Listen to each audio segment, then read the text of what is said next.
안녕하세요, 한의사 이혜민입니다.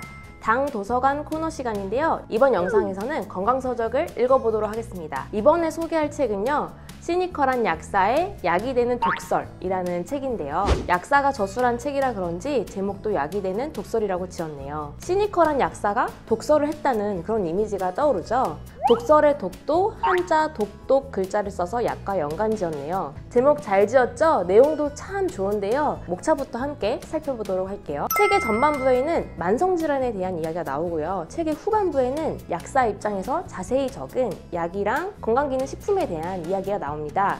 전반부는 총 3파트인데요.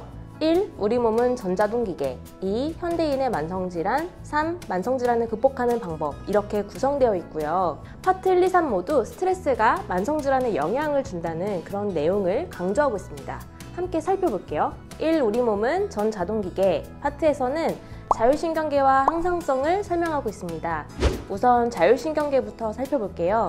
자율신경계에는 교감신경과 부교감신경이 있죠. 교감신경은 길을 가다가 강도를 만났을 때처럼 스트레스 상황에서 활성화됩니다. 강도를 만나면 어떻게 되죠? 심장이 두근거리고 입술이 바짝바짝 마르고 땀이 나고 하죠. 이게 바로 교감신경 항진 증상이라고 생각하시면 되고요. 반대로 부교감신경은 안정된 상태에서 활성화되고 결과적으로는 소화액을 분비시키고 심장 박동과 흥분을 가라앉힙니다. 그런데 현대인은 어떻죠? 스트레스를 계속해서 받게 되겠죠. 스트레스를 받더라도 스트레스가 사라지면 부교감신경이 항진되어서 다시 균형을 맞춰줘야 하는데 만성적으로 스트레스를 받으니 교감신경이 계속해서 항진되어 있고 그 결과 교감신경 우위로 인한 질환이 많은 것이죠. 항상성도 마찬가지입니다. 항상성이 뭐냐면 우리 몸은 자동 정상화 장치가 있어서 말 그대로 스스로 몸의 기능을 정상적으로 유지할 수 있는 힘이 있는데요.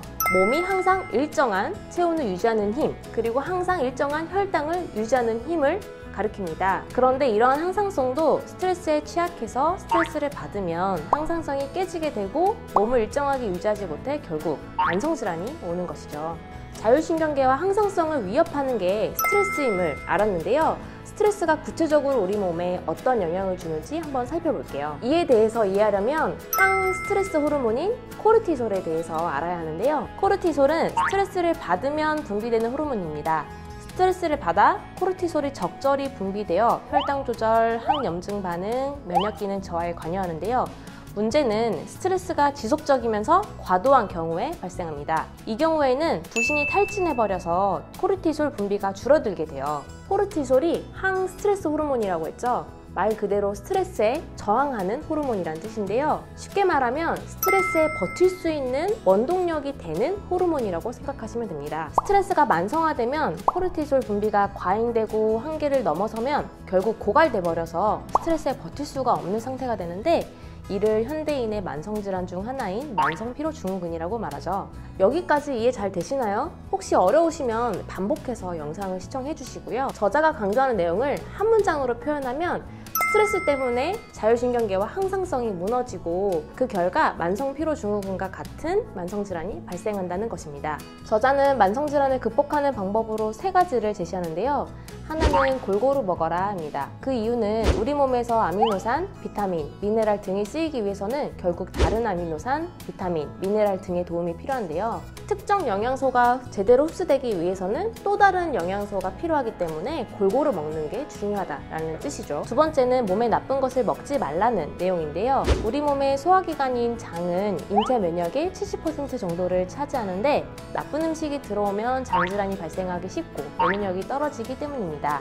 나쁜 음식에는 정제당이 많이 들어간 음식이나 패스트푸드 같은 음식을 예로 들 수 있겠네요. 세 번째는 간을 쉬게 하라는 내용인데요. 간은 500여 가지의 기능을 수행하고 있어서 정말 쉬지 않고 일하는 장부입니다. 장에서 넘어온 영양소, 약물 등이 간도 거치게 되는데요. 만약 나쁜 음식을 먹으면 독소와 같은 이물질이 장을 거쳐 간에 들어오겠죠. 간은 원래 면역에도 관여를 하는 장부이기 때문에 간에 이물질이 들어오면 감염이 발생할 수 있습니다. 따라서 나쁜 음식을 먹지 않는 게 정말 중요함을 다시 한번 알 수 있습니다. 만성질환을 극복하는 3가지 방법을 정리해보니 골고루 먹어라, 나쁜 것을 먹지 말아라 라는 내용인데요. 너무 뻔한 내용이라서 간과하기 쉬울 수 있는데 제가 진료실에서 항상 강조하는 내용입니다. 혈당을 낮춘다고 특정 음식만 쫓기보다는 골고루 먹고 당뇨에 안 좋은 음식, 즉 밀가루나 설탕이 들어간 음식들을 피하라고 늘 강조하는데요. 이 책에서 한 번 더 정리해주니 환자들에게 더욱더 자신있게 강조할 수 있을 것 같습니다. 네 번째 파트인 4장에서는 약사 입장에서 자세히 적은 약과 건강기능식품에 대한 다양한 정보들이 있는데요. 예를 들면 비타민이나 오메가3와 같은 영양제를 잘 선별해서 구매하는 방법을 적어놓았습니다. 내용이 길어질 것 같아서 이 내용들은 다음 영상에서 살펴볼게요. 그럼 다음 영상에서 뵙겠습니다. 감사합니다.